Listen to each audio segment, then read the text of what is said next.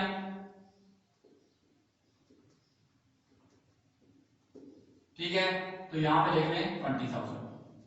देख लें अब जो ट्रांजैक्शन हुई है कि हमने शुक्ला ब्रदर्स को 15 तारीख को जो चीजें उससे खरीदी थी उसको वो 20,000 रुपए हमने 20 तारीख को जाकर दे दिए, ठीक है। चलिए आसानी के लिए लें 18 तारीख को हमने शुक्ला ब्रदर को पेमेंट कर दी, ठीक है। तो अब हमारे पास एक तो ये हुआ है अकाउंट पेएबल, अकाउंट में कमी हुई है तो डिक्रीज इन लायबिलिटीज डेबिटेड, वो 20,000 ये आ गया है, ये वाला नहीं आ, ठीक है, इसको भी भूल जाए, तो जो वो 20,000 ये आ गया, ठीक हो गया। दूसरी तरफ क्या हुआ है कि डिक्रीज इन कैश हुआ है, बिजनेस से कैश निकली है, तो decrease in asset is credited, ठीक है। एसेट्स में जब कमी वाकई होगी तो वो क्या होंगे, वो क्रेडिट होंगे। तो इस ट्रांजैक्शन को हम कर लेते हैं, देखें यहां पे एंट्री कर लेते हैं इसकी, अकाउंट्स पेएबल अकाउंट लायबिलिटी थी आपकी, ये खत्म हुआ, अकाउंट्स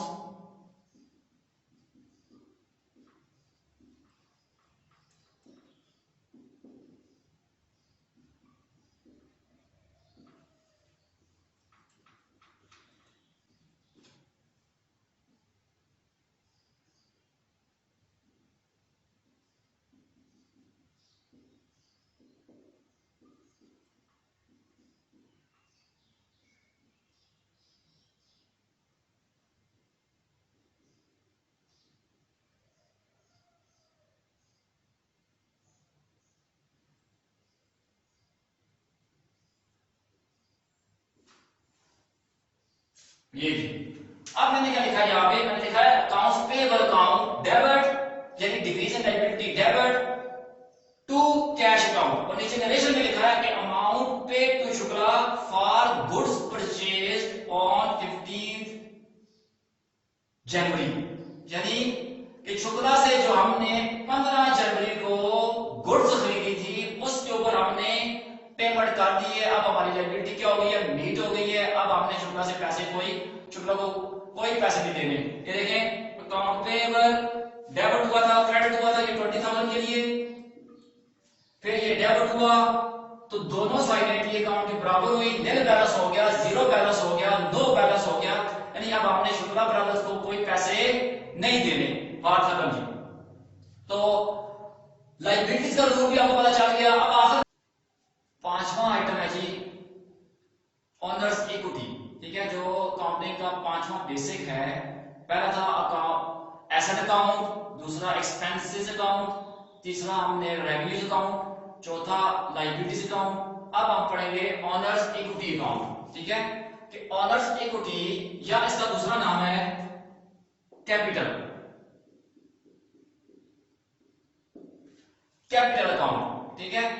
तो ऑनर्स इक्विटी, इक्विटी का मतलब होता है हक, ऑनर्स मालक का हक, बिजनेस के असाजात के ऊपर, बिजनेस के एसेट्स के ऊपर मालक का हक, यानी ऑनर्स इक्विटी, ठीक है। या कैपिटल अकाउंट, कैपिटल का मतलब होता है सरमाया, वो वाला पैसा। कैपिटल का मतलब क्या है कि वो वाला सरमाया यानी वो वाला पैसा, वो वाली चीजें जो मालिक बिजनेस के अंदर लेकर आया है, ठीक है। तो ऑनर्स इक्विटी हो या कैपिटल हो, बात एक ही है। तो इसका रूल ये है, रेवेन्यू का, लायबिलिटीज का और ऑनर इक्विटीज का रूल सेम है। Increase in owner's equity is credited और decrease in owner's equity is debited, यानी इंक्रीज इन ऑनर्स इक्विटी या कैपिटल अकाउंट इज क्रेडिटेड और डिक्रीज इन ऑनर इक्विटी और कैपिटल अकाउंट इज डेबिटेड, ठीक है। Increase होगा तो क्रेडिट होगी, डिक्रीज होगी तो डेबिट होगी। तो इसको हम देखते हैं, फर्ज करते हैं कि जनवरी 25 है, 25 जनवरी को मालक बिजनेस के अंदर 20,000 रुपए, 20 को छोड़े 6,000 डाले, ठीक है, 6,000 ₹6,000 brought in business by the owner. ठीक है, मालिक बिजनेस के अंदर 25 तारीख को 6,000 रुपया बिजनेस के अंदर लेकर आया। अब हम अपने आप को बिजनेस समझेंगे तो बिजनेस के अंदर क्या चीज आ रही है? कैश आ रही है। बिजनेस को कौन कैश दे रहा है? मालिक दे रहा है। मालिक बिजनेस के अंदर कैश लेके आ रहा है। तो अब बिजनेस ने, अब ये देखें कैश अकाउंट है हमारे पास, फर्ज करें ये उसकी क्रेडिट साइड है, ये डेबिट साइड है। तो बिजनेस के अंदर 6,000, ये बिजनेस के अंदर कैश एसेट है, तो increase in asset is debit. Cash business के अंदर आ रही है। दूसरा पॉइंट है इसका, दूसरा पहलू है इसका ओनर्स इक्विटी या कैपिटल। ठीक है, मालिक लेकर आ रहा है। दूसरा इसका एस्पेक्ट है वो है कैपिटल। तो बिजनेस की लायबिलिटी है किस्म की। ठीक है, मालिक को बिजनेस ने, अगर बिजनेस के पास 6,000 रुपए आया है तो कौन लेकर आया भाई? मालिक लेकर आया है। तो बिजनेस से ये पैसे मालिक को वापस करने हैं। ठीक है, तो बिजनेस की, ये भी बिजनेस की लायबिलिटी है। ऑनर इक्विटी जो है बिजनेस के लिए एक किस्म की लायबिलिटी है, इसने बिजनेस मालिक को पैसे वापस करने हैं। तो increase in owner's equity is credited. ठीक है, तो बिजनेस की जिम्मेदारी में इजाफा हो गया है, बिजनेस से ये पैसे वापस करने हैं। या आगे समझ लें कि जब मालिक बिजनेस के अंदर पैसे लेकर आएगा या कोई चीज लेकर आएगा तो उसको हम ऑनर इक्विटी या कैपिटल अकाउंट के साथ क्रेडिट करेंगे।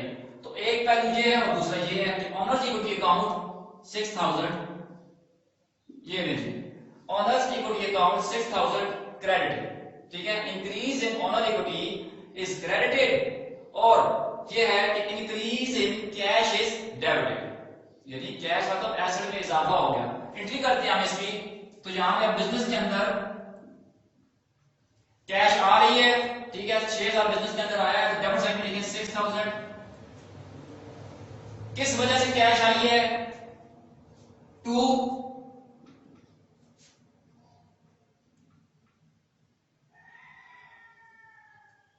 Honours equity account, credit side पे 6,000 ये आ गया। एंट्री क्या हुई है? Cash to owner's equity account या कैश टू कैपिटल अकाउंट लिखते हैं। नरेशन लिखें इसकी, कैश ब्रॉट इन बिजनेस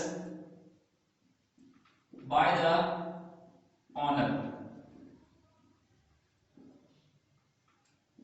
ये नहीं, cash brought in business by the owner, कि बिजनेस के अंदर मालिक जो है वो 6,000 रुपया लेकर आया है। तो अब हमें कैपिटल अकाउंट या ऑनर इक्विटी अकाउंट का रूल भी पता चल गया कि डेबिट कब होगा और क्रेडिट कब होगा।